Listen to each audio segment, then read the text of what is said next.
Morning, dear children. Welcome to your online aptitude class. Let's continue our section IT World.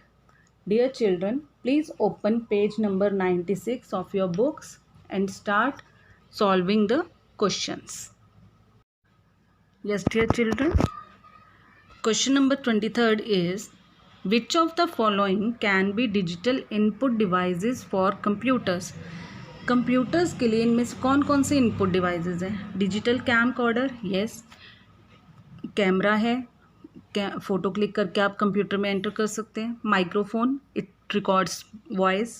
Scanner, किसी भी hard copy को आप soft copy में convert कर सकते हैं. सो ये हो गए all of the above.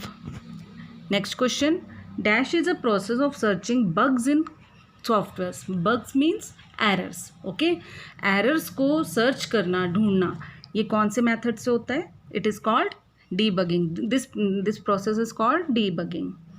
Next question, which of the following is a popular programming language for developing multimedia web pages.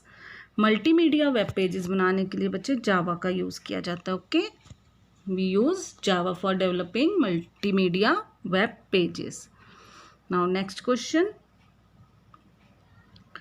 the home page of a website is, home page is always a first page. It is always the first page. Okay, next question is, a button that makes characters either upper or lower. ये बेटा please correct it. It is not off, it is or अपर और lower. Okay, यानी capital letters या फिर small letters and numbers और to symbols. Number जो आपने keyboard को कभी केयरफुली देखा है, नंबर्स के ऊपर ही सिंबल्स भी लगे होते हैं, राइट? तो नंबर के ऊपर का अगर कोई सिंबल आपने प्रेस करना है, उसको यूज़ करना है, तो how will you use it? By using shift की. ठीक है ना, कैपिटल टू लोअर या लोअर टू कैपिटल करना हो तब भी हम लोग शिफ्ट की यूज़ करते हैं ना, सेम उसी तरीके से. Okay, now next question is, CD ROM disk. CD ROM पता है ना आपको, CDs वगैरह रन करने के लिए, कॉम्पैक्ट डिस्क को रन करने के लिए जो हम यूज़ करते हैं. That can not be erased and re written. आप CD को इरेज नहीं कर सकते और दोबारा लिख नहीं सकते. बिल्कुल सही बात है. CD ROM, it is read only memory. ROM is read only memory. Read only है तो how can you erase it और री राइट इट? नहीं कर सकते. एंड यही सेम बात देखिए फोर्थ पॉइंट में भी लिखी हुई है, can be written only once. एक ही बार तो लिखी जाएगी, ये भी सही है. एंड इसमें दो आंसर्स ठीक हैं. डियर चिल्ड्रन, अगर कभी भी किसी भी क्वेश्चन में आप एग्ज़ाम कर देते हैं, किसी भी क्वेश्चन में एक से ज़्यादा ऑप्शंस करेक्ट हैं बट आपको चूज़ वन करनी है, एक ही करनी है, then you will always choose the first one, जो भी पहली होगी उनमें से. ठीक है, जो पहले करेक्ट आएगा वही आंसर आपने मार्क करना है. Let's move to next question. Sorry, it is which command is used to count the total number of lines, words and characters contained in a file. बिल्कुल सेम जैसे हम लोग MS वर्ड में करते हैं, वहाँ पर जितना भी आप टाइप करते हैं, वर्ड्स, लाइन्स, कैरेक्टर्स सब काउंट हो जाते हैं ना, विद स्पेसेस और विदाउट स्पेसेस. तो how can we count them? उसके लिए कौन सी कमांड अंदर वर्क कर रही है? It is WC, that is word count. Okay, WC. Next question is, the two types of output devices are.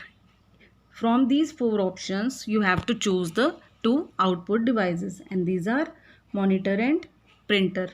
Floppy disk and CD are storage devices. Keyboard and mouse are input devices. So output devices are monitor and printer. Now move to next question. It is, in computer shortcut keys, F4 key is used to. Have you ever seen the keyboard carefully?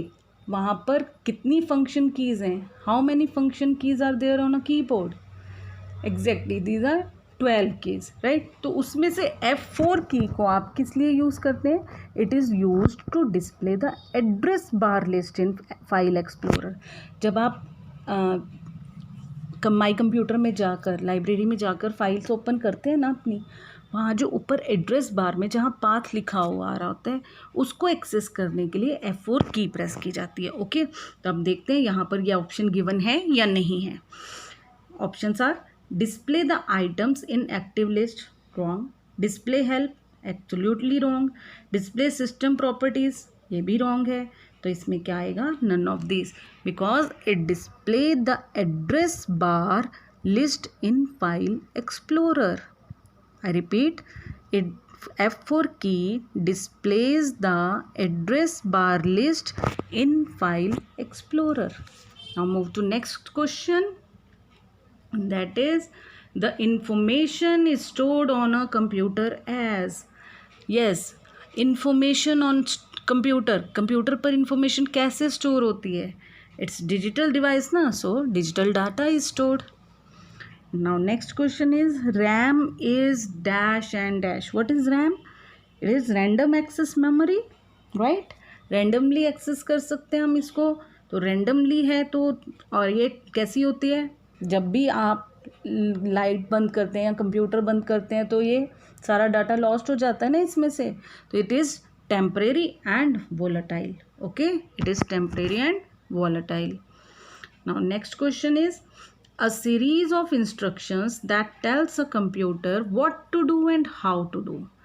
It is called a series of instructions. जो होती हैं उनको हम वैसे क्या बोलते हैं, programme बोलते हैं ना, और वही तो बताते हैं कंप्यूटर को क्या और कैसे करना है, what to do and how to do. So its answer is a program. Now next question is, dash is the maximum amount of data that can be stored on a on a storage medium. Maximum amount of data किस पे depend करेगा, उस device की storage capacity पे. अगर वो 10 GB data store कर सकता है तो 10 ही करेगा. अब आपके मोबाइल्स में है या मेमोरी कार्ड्स आपको पता है, हार्ड डिस्क पता है, इनकी स्टोरेज कैपेसिटी पर ही तो डिपेंड करता है. जिसकी जो होगी उतना डाटा उसमें स्टोर करेगा. Now next question is, what is e commerce? E commerce होता है electronic commerce. Commerce is buying and selling products, और ई कॉमर्स इलेक्ट्रिकली उनको करना, इलेक्ट्रॉनिकली, ठीक है ना.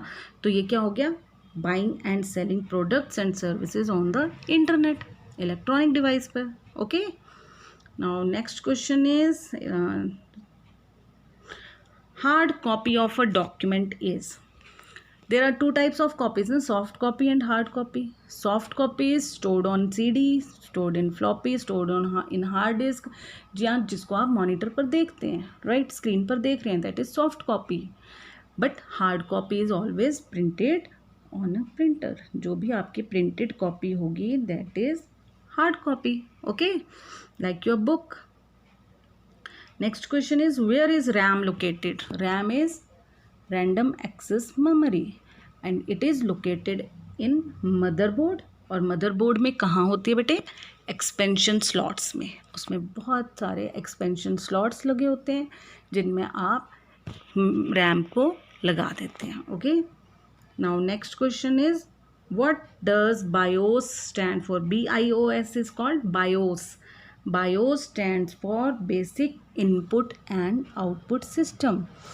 इनपुट आउटपुट क्या है, एक्चुअली बायोस क्या करता है बेटा, बायोस तब स्टार्ट होता है जब हम बूटिंग प्रोसेस करते हैं. आपने पावर ऑन किया, सीपीयू का स्विच ऑन किया, उसके बाद डेस्कटॉप आने तक जो बूटिंग प्रोसेस हो रहा है ना, वहाँ पर ये बायोस पहले तो काम कर रहा है. और it ensures that the operating system correctly loaded into memory. Ensure करता है कि जो ऑपरेटिंग सिस्टम है वो मेमोरी में बिल्कुल सही तरीके से लोड हो जाए. And also manages data flow between operating system and attached devices. Attached devices कौन से हैं, like printer, monitor, hard disk, keyboard, mouse etcetera, ये सब उससे कनेक्टेड है ना, मॉडेम कनेक्टेड है.